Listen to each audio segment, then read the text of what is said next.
Welcome to the Sci-Fi Side, a podcast under the Believe Podcast Network about Black science fiction, fantasy, and staying on the same page in our marriage, baby. I am one of your incredible co-hosts, Amber Wallen. I'm Ben. You're so cute. All right, anyway, for those of you who didn't know, we will be today talking about the TV series, The Underground Railroad. The Underground Railroad is both a TV series and a book. The book is written by Colson Whitehead, and the TV series on Amazon Prime is directed by Barry Jenkins. Just so you know, before we jump into anything, we want to tell you there will be spoilers. There will be blood. I just want to say that. We are breaking this down into two parts because some of these are just really long, drawn-out episodes, and we want to give you time to watch all of them. So we're just covering episodes 1 through 5, and once again, there will be spoilers. Before we jump into the episode, baby, how you doing today with your cute self?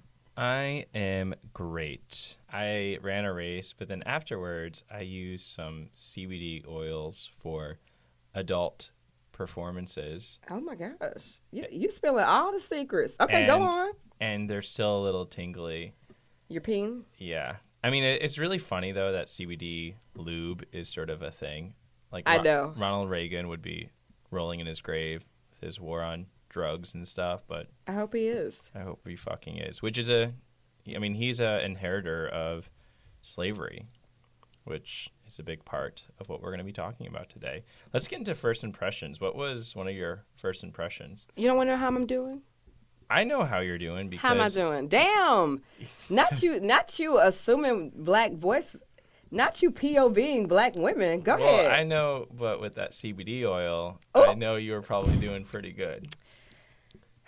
Well, I'm blushing. Well, you can't see my blushing because I'm black, but I'm flirting with you eyes a little bit. But I do want to say this. This is not a sponsored ad or anything. I got that CBD lube from Vivid Wellness, and they're just great. I got it. It's if you're into wellness and natural things, just get yourself some of that CBD oil. All right, I'm back on the bullshit.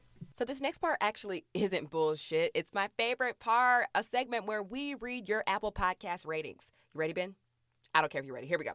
We got 2 new Apple Podcast ratings. The first one says, love it. I was following Amber on TikTok for a few months, and I didn't know they had a podcast until I seen her forcing Ben to promote it. I love this podcast. Def, one of my favorites. Thank you. Their name on here is a bunch of emojis, but it's like nail polish, sunglasses, money, hearts, and like an eye roll. We love it. And here's our next review. It says, my new favorite couple from Skipper D. I found you guys on TikTok, and I think you're hilarious. Your podcast is awesome, and I'm so glad you mentioned it on that platform. You're so insightful and funny. Keep it coming. I can't get enough, Amber and Ben. So thank you so much for sending those ratings. As promised, we will be reading them on the air, and I'm going to keep making Ben embarrass himself and post to the TikTok to remind everybody about our show. Okay, let's jump in. Let's talk about this incredible series because it's heavy. Yeah, what was your first impressions? So I'm going to break this down twofold, right? Prior to watching this, I'm thinking to myself, like, if I never see another slave movie again, I've seen enough, right? Like, I never thought I would be watching another slave narrative in 2021 because there are so many stories that we can tell, and we keep going back to this one. And then I watched it, and I was pleasantly surprised about how the nuances and the story arc, and I really have been enjoying it. Of course, there is a lot of brutalization of black bodies, but it didn't feel like slasher. It didn't feel like I'm just like tormenting these black people because it's funny, them on Amazon Prime. So I really enjoyed learning new things about slavery. I mean, obviously, it's a very dark, tormented past, but Barry Jenkins really gave us some new things. Like there was we'll get to this, but there's sort of, I've talked to Ben in the past about how there are multiple plantations. Obviously, there's like the literal plantation where people are like picking cotton in a field. And then there's this other world where black people are still not free, like today, modern day. This is a different form of a plantation. And in one of the scenes, there's sort of this like moving museum that black people are forced to like reenact slavery in. And it's just so strange, and there are things that make you think like, wait, did this actually happen or not? So I'm curious about what your first impressions were. We'll talk more about that narrative later. Yeah, all these slave narratives just leave me hating white people, especially white people who are not willing to accept that slavery is evil.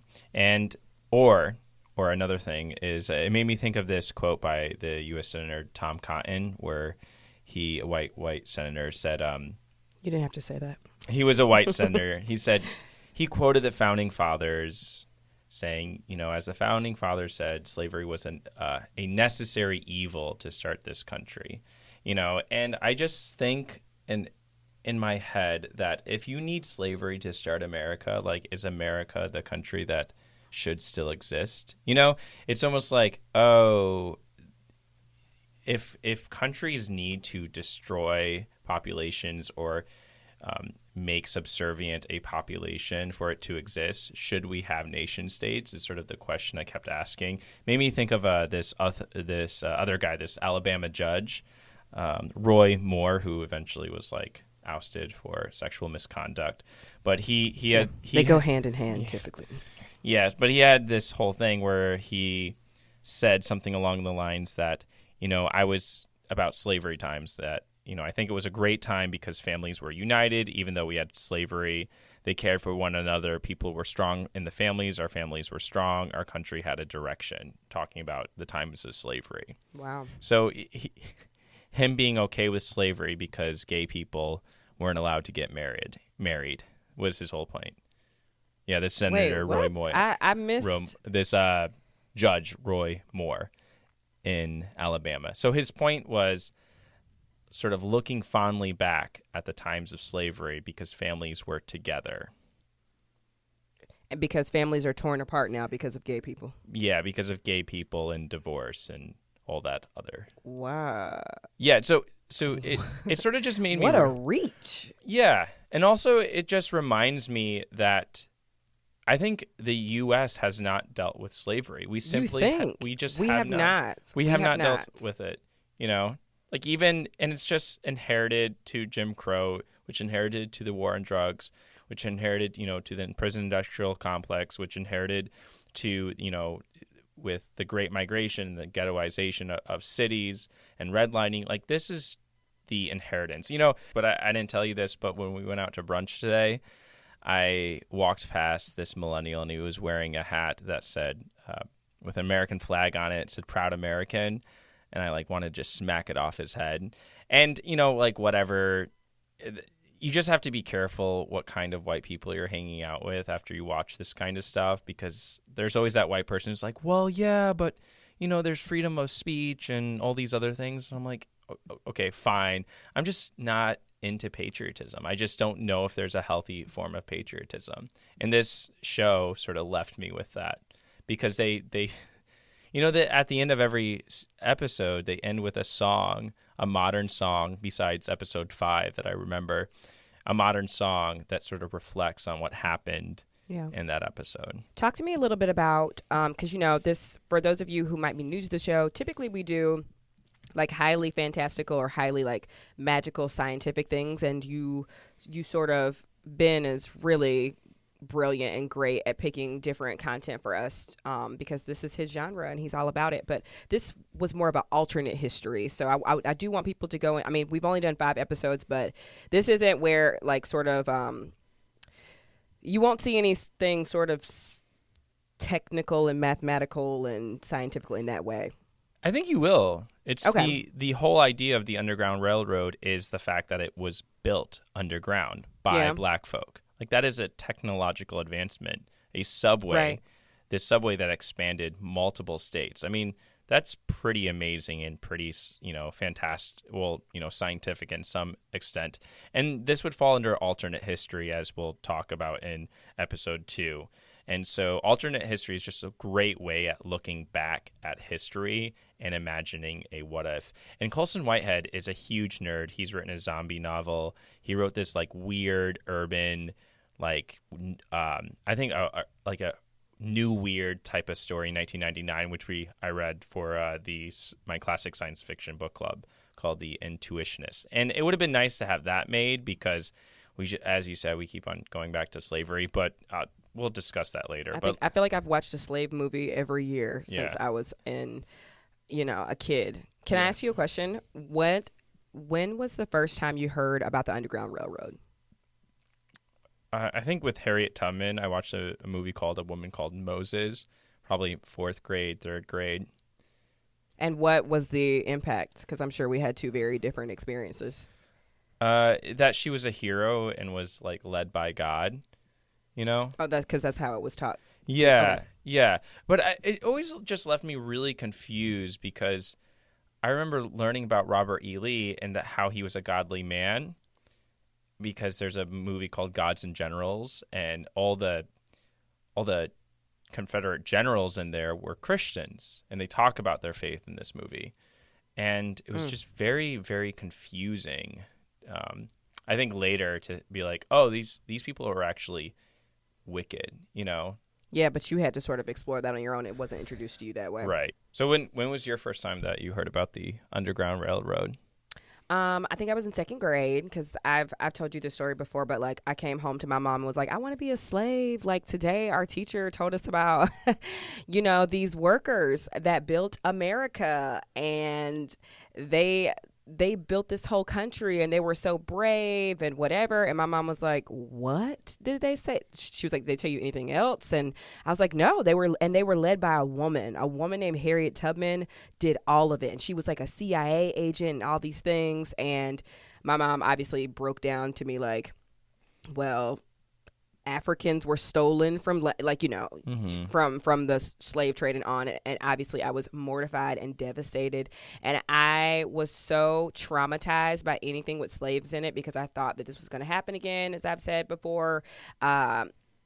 Even I remember not talking to my white friends on the playground the next day because I was like, you knew this happened, didn't you, Katie? And she was like, I was learning about it like you. I didn't know about that. Like it was like drama.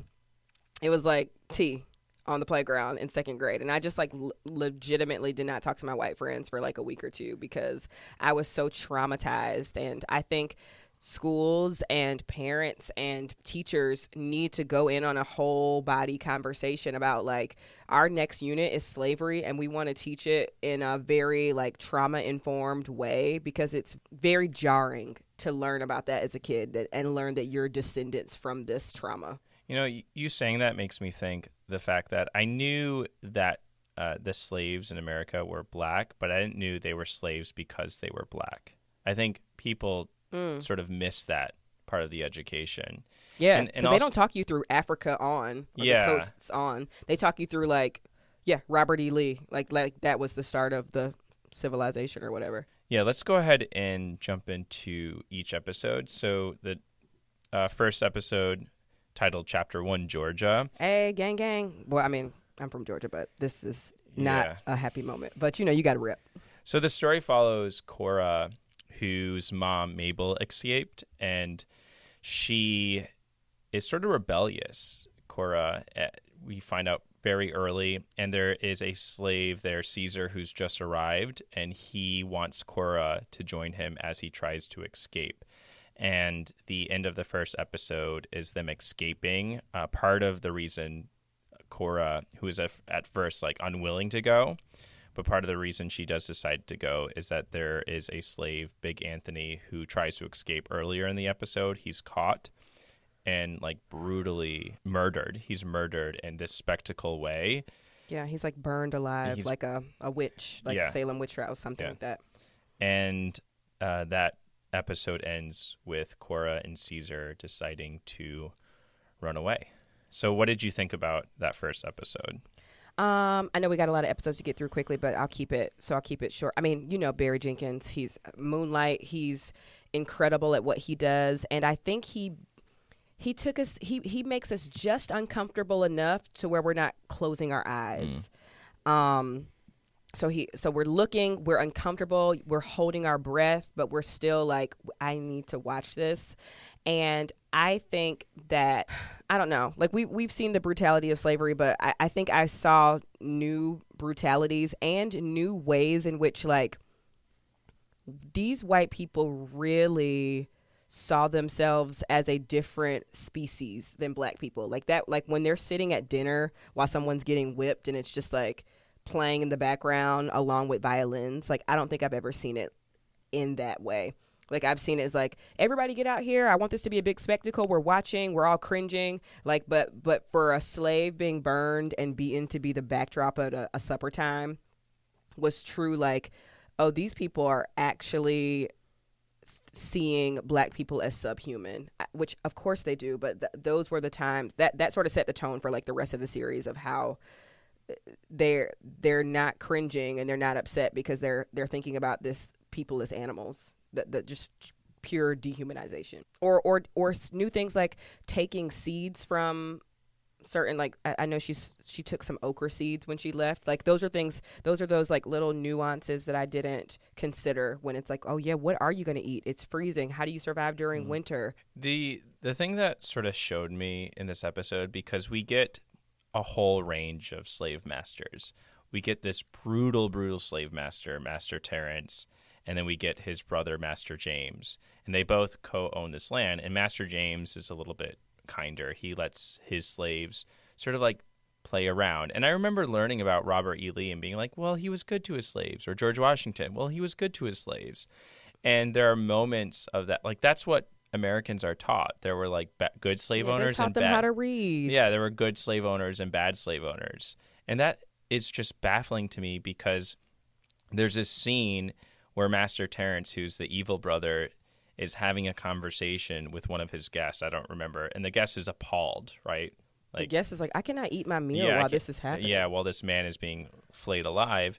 And you're like, oh, like this person had some sort of ethic, but at the same time, he is culpable because he is at that dinner table. He is still receiving the benefits of this. And at one point, you know, when Big Anthony is set on fire, which, by the way, every slave who is introduced in this story is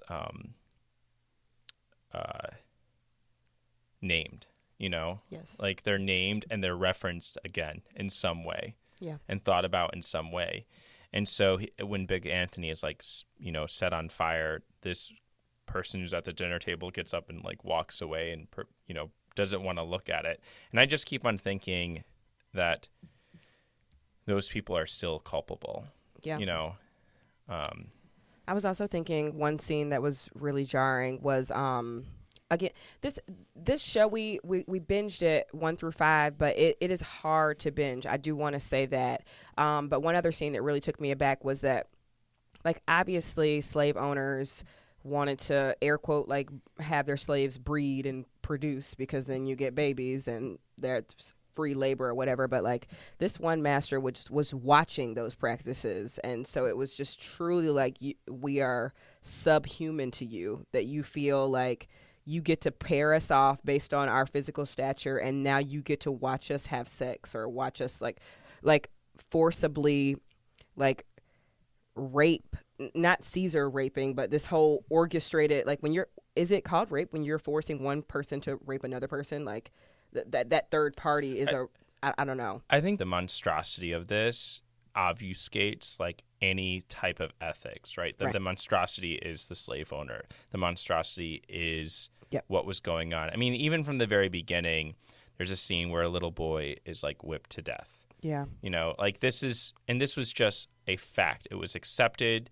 Maybe you weren't the one doing it, but it was definitely something that happened. We're also introduced to Ridgway, the slave catcher who brought back Big Anthony, and this little boy, a black child, Homer, who is dressed as like a full-grown adult man, even though he's like 8 years old. And so there's some sort of weird thing going on here. But the whole first episode is beautifully shot. There are scenes that you see that are explained more fully in, like, episode 3 or 4 as well. Yeah, Barry Jenkins handled everything that he did with care, and so that's why it didn't feel like things that we've seen before. So in chapter 2, basically Caesar and Cora, they escape, and they actually go through an underground railroad, and they end up in South Carolina in this town called Griffin, where in Griffin, black people are treated sort of in a more equitable manner. They're provided education, they're allowed to have earnings, they're allowed to go shop in black-only spaces, of course.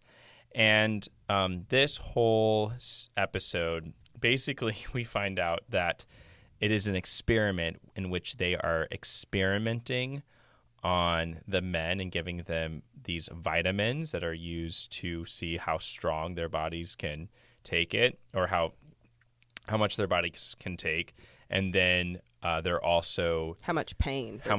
their bodies can take. And then they're tying the tubes of women so that they can no longer have children. Yeah, so you notice right away that this town has no black children, but all of the black people there are just like young adults or older. So they're playing with a different form of genocide. Yeah, and there's this great scene where Ridgway at one point, the slave catcher who brought back Big Anthony, he now wants to go and get Cora back. And he also has a personal vendetta because Cora's mom, Mabel, was the only slave that got away from Ridgway. And so he follows her to South Carolina.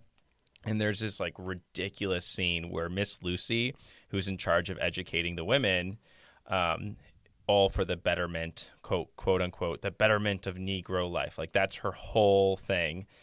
And she's doing this in this really insidious way. And Ridgway calls her out on it because she's sort of like, you're a slave catcher. You know, Miss Lucy being this white woman who thinks she's like helping these poor, degenerate souls.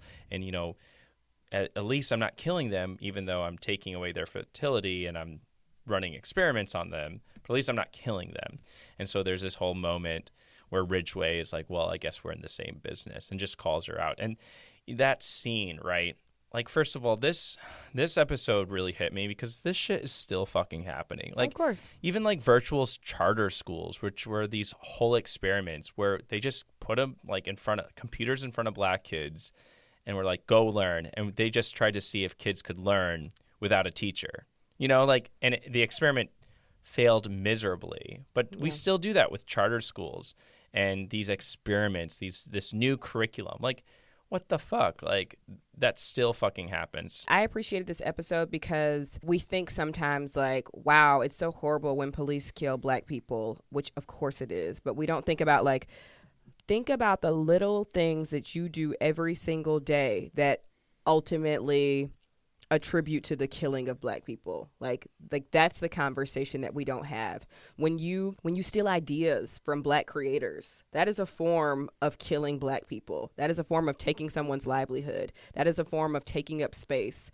Or when black people are displaced from their homes and you're gentrifying a neighborhood, like all of these little acts are acts of violence against black people and black bodies. I think this episode did a really great job of sort of exploring that, which is why it's like, for me, going back to our earlier point, that's why it didn't feel like this is so sci-fi, this is so otherworldly, is what I probably should have said, because it's like, this is, like, I know that white woman that thinks she's doing a great job and she's the principal of the school, but is still reinforcing white normative, like, identity stripping, assimilationist practices. Like, how are you any worse? Like shooting me or telling me I'm too black or I'm excessively black, those are forms of trying to kill me. This episode was so powerful because we're like, okay, Caesar and Cora are finally safe. Like, Caesar knows how to read as well, and he's been reading Gulliver's Travel throughout episode 1. Yeah. And he's hired and sort of brought in by the doctor and encouraged to like use his brain. And Caesar is so excited. He's like, finally, for once, I can use my brain. And you sort of give in this sense of safeness. It just made me think of like times that you found yourself in, Amber, where you're like, oh, I'm safe around these white people or in this white space. And then something will be said and right. You're just like, fuck. I don't think I've ever said like, I'm safe. I've been like, they all right for now. Like you're just always sort of like, I mean, I've done that with you. I'm like, you're cute. Yeah, I'll keep you around. And I want everybody to know, like, if you're in a interracial relationship, your partner is going to fuck up. And if you're in a, two black people relationship, some partner is going to fuck up and say something. And it's all about, like, how can we have these meaningful conversations, like not racially, but I've been in lots of relationships with black men before, and something misogynistic was said, and it's like they're going to be fuck ups, and we have to be able to have conversations about this, because if we can't converse, this is not going to work.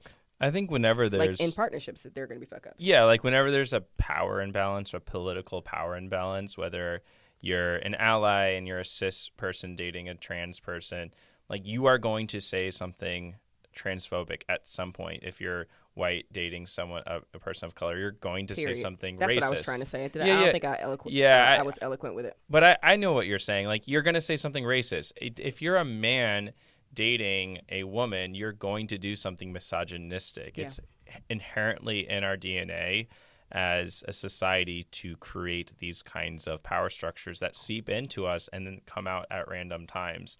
Like, it's just a nature, it's a thing. And that's the thing that sort of frustrates me when people are, like, unwilling to admit, well, white folk in general, my people. And people are so unassuming. They'll be like, but Ben's so nice. Like, how could he possibly? It's like, Ben's a white man, y'all. He's going to fuck some shit up. Yeah, or specifically going to say something racist. Yes.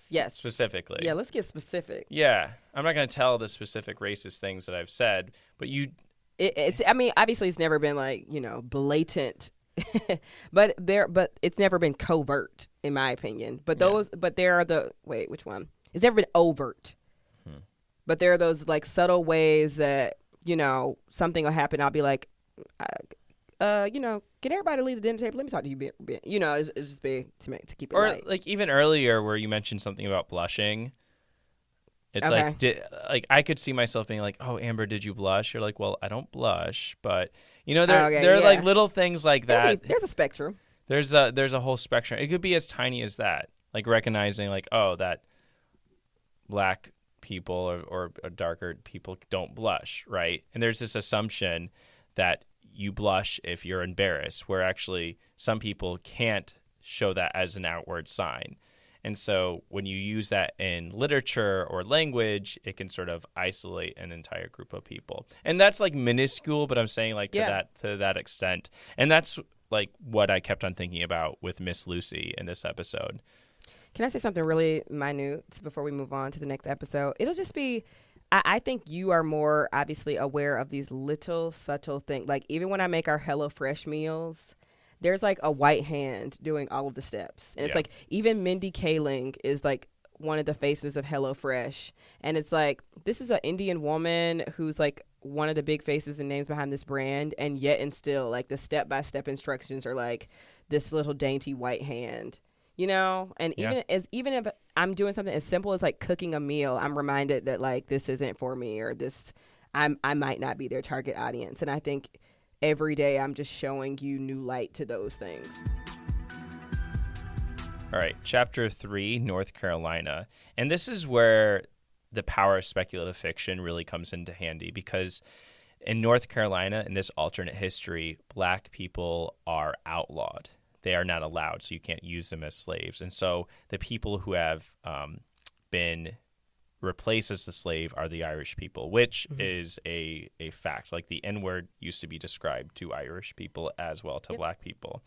And sort of we're brought here because Ridgway, at the end of Chapter 2, has found out where Caesar and Cora are and goes to them and sort of captures Caesar, but Cora gets away and is able to get into the Underground Railroad and ends in North Carolina. And each station has a station agent. And the station agent in the Underground Railroad, Martin, says, you can't come out. You need to stay down there, and I'll put provisions down there. You can last as long as you want. And Cora, at this point, is traumatized because she's lost Caesar and she's lost, we didn't mention this, but Lovey and someone else who ran away, Lovey, and she's traumatized. So she's like, no, you're not leaving me underground in the dark with food and all this. So Martin's like, okay, if we do this, you need to listen to me. And he brings her into this like small hyper-religious community who has like these rituals in which they sacrifice black people and for sport and spectacle. It's awful. Ooh. And so Cora ends up hiding in their attic for most of the episode with another a little black girl, Grace, who's been up there for God knows how long. And It's like, this is just no way to live. yeah. Oh my gosh. And sort of that's that episode. What did you think about that episode? Well, you can't help but think about this episode as like the Holocaust, when Jews had to be hidden in people's floorboards and attics, and because of the persecution of Jews, and it rings so true that like we have our own Holocaust that has never been taken as seriously as that Holocaust, and so I think Barry Jenkins did a really good job of trying to see like this, like there are so many parallels here, because I'm sure that happened. It might not have been just like as strict as that, but like cities completely outlawing black people. But like I know places in Georgia now where if a black person came in town, everybody would be like, what you doing here? Like, so it's really hard to watch. And in the ways that we sort of haven't seen it with Holocaust movies, they show just like the physical toll it takes on a person who has to be in hiding. It's like my teeth are falling out, I'm coughing up blood, I'm having to defecate in a bucket. We should have put all the trigger warnings at the front of this episode. Maybe I'll go back and put those, but it just got really hard to watch. You're watching them in this attic, in this crawl space, and you're holding your breath with the characters. It's a claustrophobic episode. It is a claustrophobic episode. There are small religious communities now. I was thinking about Elohim City in Oklahoma that are like isolated communities that are awful and like white supremacists. Like these communities that are shown in this episode, in episode 3, still exist in the United States. Yeah. Right? Like there's a scene in which they have a book culling, and where everybody goes and like burns their books. And I was telling you that I did that growing up very religious, that I burned certain kinds of books that were considered like non-Christian books, or like DVDs. Wow. Do you remember any of them? I think I don't remember what I put in there. I don't know if I actually put in anything, but I went to one and people put in the movie American Beauty. I think someone put in a Harry Potter book as well. But we did our own book cullings. This was like Christian youth group. Oh my So gosh. yeah, I mean this stuff it's part of our new. zeitgeist. It's still our American zeitgeist. Did you ever go back and see American Beauty, Ben? I did. It's good. Yeah, I did. Kevin Spacey's not, but it's good. Before we end this episode, there is constant talk in this episode about how this is God's vision of America, like this pure white America. And Never heard that before. Anyway, it's a very, very intense episode because Martin, the abolitionist, has put himself, his whole family in danger. And the episode ends with, again, Ridgway showing up and finding out where Cora is and capturing Cora, killing the abolitionists, like just shoots them brutally in the face, and setting the house on fire. The house is set on fire and the girl Grace is killed off camera, which I'm glad a lot of the violence in this, even like the sacrifice, happens off camera. It sort of cuts, yeah. And Barry Jenkins does a really great job of making us walk through the story like Cora, where we'll have these moments of hope. It's like we're moving up, we're going from state to state, and we as a viewer experience conditions going from bad to worse. And we as viewers are like thinking to ourselves like, wow, we should have stayed on the plantation picking cotton, because living in this crawl space is worse. Like living in a space where you cannot see the sun every day could potentially be worse. Like there are times where we would sort of walk through it as her. Did you feel that and experience that? For sure. So episode 4, chapter 4, The Great Spirit, we sort of get Ridgway's background, which I love when a character or a filmmaker can take, I love when an author or a filmmaker can take a villainous character, because Ridgway is just brutal beyond all imagination, and we're sort of seeing his background. And he grew up with a father who refused to have slaves and believed in the Great Spirit and how the Great Spirit sort of incorporated everything. And his father was a blacksmith and hired freedmen And Ridgway is sort of a terrible blacksmith. And so one day he goes to town, young Ridgway goes to town and discovers these slave catchers and helps them because he knows the land around there, helps them catch a slave, and he gets this money, and he uses this money to buy like these really nice coats. And his father sort of sees his son, the young Ridgway, sort of fall away. You know, it's sort of like when you raise, you hope to raise a child in the path that they should go in this ethical matter. You surround them around people who are good and kind, and it turns out that Ridgway was just almost like destined to be evil. Like it plays with this idea of predestination. So yeah, what you think about this episode? I know we're like both getting emotional. It's heavy in here. We're both sweating. So I want to say two things. The first, seeing Ridgway's story really grounds us in this like naive teenage boy who like thinks he's so right about life and just wants to get money quickly. It was similar to looking at a high school kid who resorts to selling drugs. Like it really is. You're like, one day you see somebody with a big fur coat and you're like, how did you get this? And they're like, you want to see? Come with me on a run, on a drop. And then you blink and you're a drug dealer, or you're a duffel bag boy or whatever you want to call it. So, and that was the first time me and Ben started really having conversations about the business that exists, the business and the economy of slave catching. Because that's a whole industry that when we have conversations about slavery, we don't talk about like, do you know that slaves running away from plantations and then people having to catch them is a entire supply and demand business model? Like if there was never a time where these slave catchers did not have slaves to catch and people to catch, people to torture and kill, and was turning them in like bounty hunters. And I could pay my full rent and mortgage off of the business of catching people in the way that I can pay my whole mortgage off of the business of trafficking bodies or things like that. So that was really, just something that that was my first time looking at slavery through that lens and sitting with that. And also seeing Ridgway's backstory reminded me very much so of Octavia Butler's Kindred with the kid Rufus. This Ridgway was also like redheaded as well ish, like a dirty redhead, and like sandy redhead, I should say.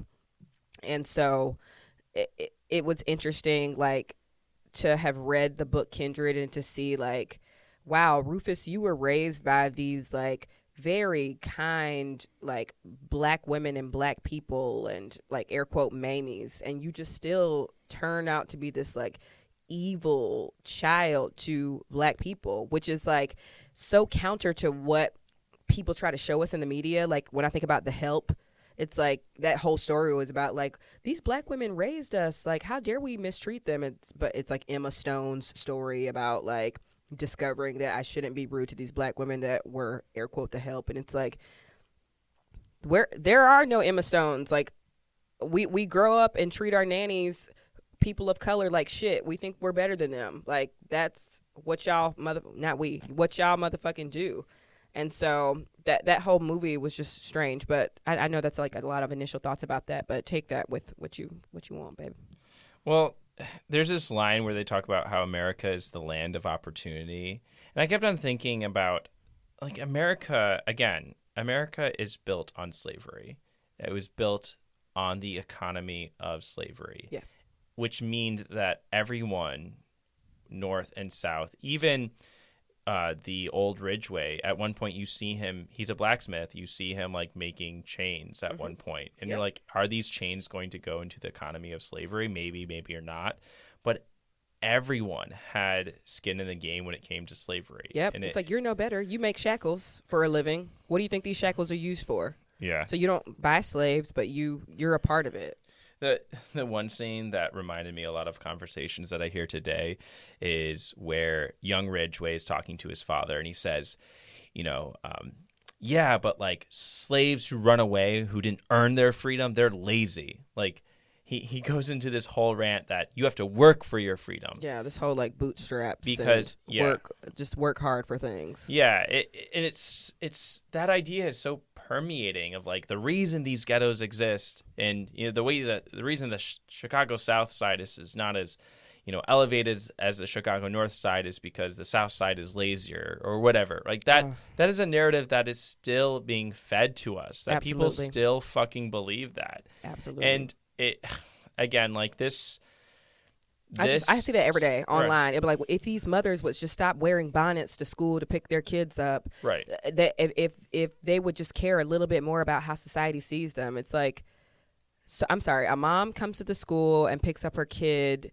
and she's dressed differently, probably because she has a million fucking jobs. She's dropping her child off on her night shift, and she's an active parent in this child's life, and you're still unhappy because you're racist. Like, I'm not taking my bonnet off for you. For what? For what? Why would I come up do my hair to get my son's like teacher's approval or whatever the fuck? Like this mom is working hard. Like, what do you want from her? I hate that. There's just been like a lot of recent talk on social media about like, ladies, stop showing up wearing bonnets. It's like, I fucking showed up. Fuck you. Yeah. So chapter 4 is called The Great Spirit. I love bonnets. Next chapter. And young Ridgway really wants the Great Spirit, right? And I think it's sort of implied at the end of that his father sort of sees him as someone who will never have the Great Spirit. And that really bothers Ridgway. So chapter 5, Tennessee Exodus. Cora has been recaptured, and she is thrown into this wagon next to another captured slave, Jasper. And Jasper has sort of, at one point, I think Cora says, like, he's lost it in the head. So Jasper only sings hymns. He's just singing these hymns throughout. And we're sort of going through Tennessee at this point, but this is at a point in Tennessee's history where they had started to burn like all of Tennessee. So it literally looks like The Road. Yeah. Cormac McCarthy's The Road. And that's the feeling of it. It's pure desolation. Yeah. And I was like, this episode was the episode that I think I found the most disturbing. It's not gruesome, it's not violent, but it's very slow and just visceral. And there are like shocking moments of violence. And you see Ridgway as, at one point I thought he was like lawful evil because he believes that slaves should be slaves, and that this is Ridgway's like a complicated villain because he goes back and forth between like this chaotic evil and this lawful evil. And also like caring for and entrusting a little black child, Homer. It's so bizarre. It's so, like, Homer's story is very bizarre because Homer is the one who originally found Cora as well. Yeah, he finds Cora every time. Yeah, and there's some sort of, I think, sort of magical realism going on here as well, some sort of connection. And the camera, there are long moments of this where the camera just zooms to them like eating like in this wasteland. So yeah, what do you think about the wasteland episode, Tennessee? Because it's not the Tennessee we drive through. Right, with the Great Smoky Mountains and everything. I just want to say that Jasper, played by Calvin Leon Smith, is probably one of the most incredible actors I've ever seen. And we've had some conversations before about, I don't know what you call it, ethical suicide, or when you choose to die your own way and you take ownership of that decision. And so we sort of, spoiler alert that we've already given, but Jasper sort of has decided to take control of his own destiny by starving himself, because he knows, like, Ridgway isn't going to get paid if he's dead. So he has found freedom in, like, I'm going to starve and kill my own self so that this white man can never, he can't be a part of this business if I erase myself from this narrative in a very corny way. I just said that. But it's so interesting to watch someone who looks like a shell of a man. Like, you see his skin and bones because he's malnourished. He's starving himself. But you also see just so much power and determination in his eyes, and it really reminded me of all of the slaves that jumped off of the ship during the transatlantic slave trade and said, like, I would rather drown them be somebody's property, and how we should find nobility and admiration in that. I don't think I'm making any sense at all, but Oh, no, I think you are. I think you are. The fact, like, sometimes it takes courage to kill yourself. yeah, Like, it's not an easy way out or whatever. yeah. How people look at suicide sometimes. Yeah, I don't mean, know. people are like, suicide is a sin or whatever, but in actuality, if you are in a desperate situation and you make the conscious decision to take your own life, and I think there is a gray area there. I don't think it is black and white. And Yeah. it was a powerful decision. There was this conversation that Cora and Jasper have, because at one point Cora again thinks that Jasper is stupid. Yeah, like air quote funny in the head. Funny, I think she says funny in the head, and he's just been hiding it. And so at one point they have this conversation where Jasper says, "No, Cora, you're funny in the head," because throughout this entire episode, Cora keeps on trying to run away. Like, any point she has, like, she will try to run away. And we're sort of with the Cora shackles. too. We're Yeah. like, we're hopeful because Yeah. Barry Jenkins has made us sort of walk through the story as Cora. And it's like the same result will happen over and over again. And the fact that Cora, like, continues to try. I mean, Cora's just completely badass. And there's at one point where she does try to kill herself. She tries to walk into the river, where at the first scene, I think, in episode 1 shows her standing by the river, in which episode 5 we see her trying to walk through. And it is a haunting, like, chilling scene. Because there's like flashes of her with her mother, like the night her mother ran away, like holding her, and she's sort of being propelled back in time through her memories. And that was just absolutely haunting. I mean, there's not a whole lot of like funny parts at all. No. I really don't think there's any, but there was Yeah. one where there's this other slave catcher with Homer and Ridgway. And this Bozeman. Bozeman, that's his name, Bozeman. And Bozeman knows about Ridgway's desire to like connect with the Great Spirit, and Bozeman sort of insults him, like when he's get really drunk, and he's like, "You'll never find the Great Spirit." And Ridgway just stands up, takes out his gun, and like shoots the other slave catcher in the face. Yeah. And you're kills just like, him. what the fuck? Like, Ridgway basically almost goes insane in this. And he's like trying to shoot and kill his way into heaven. And Yeah. It's like, what the? You don't even understand what the Great Spirit is, because you're so far gone. Yeah. He also talks about the land being Cherokee land. And I think it's fascinating that they call it the Great Spirit, because in so many ways, like, American, like, you know, indigenous people, they still are part of our land. Like, they're still here. Yeah. Like elements. Not only that, but they're so part of American culture in both like insidious and harmful ways, like whether it's the naming of a football team or the naming of cigarettes, right? Or like you go into certain places and they'll like have these wooden statues. It haunts America, but I don't think it haunts America in the right way.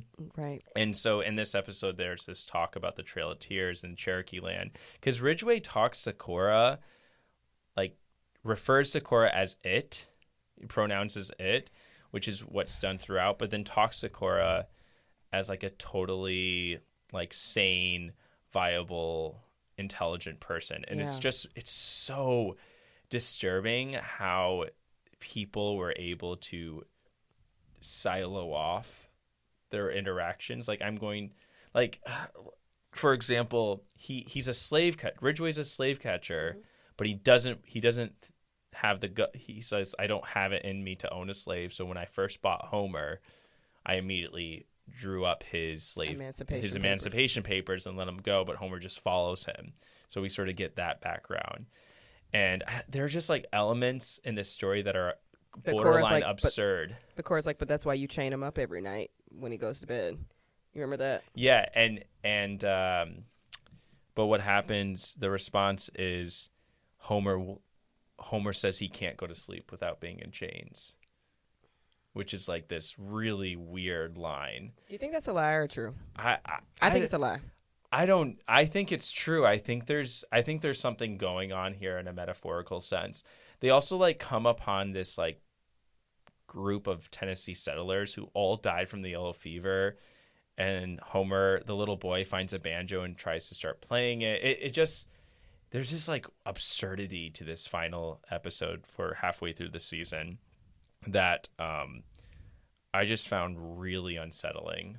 And yeah, it's a very disquieting and emotional. Like I said, it's hard to binge. This show is a slow but necessary burn. Yeah, I didn't find it slow. I felt like the pace moved really well. This episode made me think, though, that Ridgway, the slave catcher, is the very clear foil and almost as much as a main character as Cora in this series, as far as like the development that's going on. But we also know that Barry Jenkins is not afraid to kill a motherfucker. So yeah. I'm interested to see if or / when Ridgway is going to be killed, or I don't know. Is Cora going to be the one that kills him? I don't know. I'm hopeful because, you know, in the ways that are counter to like how a couple of shows that we've talked about have been mishandled in the past, I fully trust Barry Jenkins with everything in me because Moonlight is a slow burn, but he is very delicate. He handles things with care, and he always teaches me something when I watch his art. And, you know, slave noir is like a genre that, like I said, I don't want to have to watch ever again, but I know Barry Jenkins is gonna, you know, show up and educate. It's not like this slasher kind of film. So the way that chapter 5 ends is that Jasper dies and sort of like thrown off the wagon, and when the credits roll, though, it's Jasper's voice that's singing the final song. Yeah. And so I think like so much of when we learn about slavery is like, see how terrible this was. And what I think Barry Jenkins is doing, he's saying, see how terrible this was, but let's also remember, even Big Anthony, like as Big Anthony is dying, he's cursing the master, and we're seeing it through his eyes. Yeah. And so there's this idea of not only like this is terrible, but also remembrance as well. Yeah. And like honoring the people who have died. And this is what the show is coming. It's phenomenal. So it is. We don't have very many sides. I look at the show and I was like, wow, and you know, it's very hard as Black people and a Black woman especially to constantly hear like, you're so strong, you're so resilient, you're so whatever. But I look at a piece of work like this and I'm like, I'm the descendant of some of the strongest, most overcoming, like resilient people in the world, because and Barry Jenkins affirms that and gives us hope that this suffering won't always last. I think the only side that I have is that Colson Whitehead has written a lot of novels, like I said. Mm-hmm. It just seems that when a really great author writes something about slavery, that's the book seems to get picked up. Yeah, it's like, yeah, they're like, hey, I have a really great idea. I'm a new Black author. No. It's about slaves. Like, and they're like, get in here. Yes, please. I don't know. Maybe that's my imagination. I feel like The Intuitionist could have also been a really cool series. Yeah, like, I've heard really great things about the Nickel Boys, too. Yeah. So, anyway, that's my only sigh, but hey, whatever. Well, Ben, with that being said, why don't you warp up the show, babe? In conclusion, watch The Underground Railroad. Please don't binge it.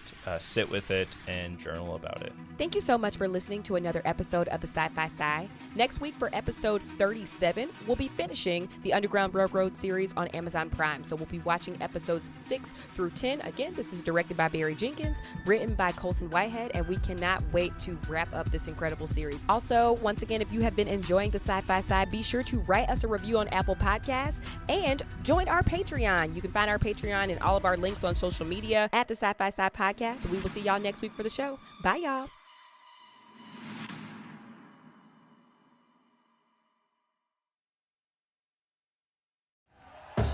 Thank you for listening to Believe. You can show support to your host by subscribing to the show and giving us a 5-star rating on your preferred platform. Check us out at Believe.com and search for BLEAV on YouTube. What is up, Astros fans? This is Jeff Balke and my partner, former Astro Jeff Blum from the Believe in Astros podcast to tell you baseball is back, and we've got your world champion Houston Astros covered. Every week we go inside the clubhouse, break down the games, discuss the players, and give you everything you need to know about the Houston Astros baseball organization with special guests and a few surprises all summer and into the postseason. So tune in to the Believe in Astros podcast. That's BLEAV on Apple, Spotify, YouTube, and everywhere you get your podcasts. Go Astros.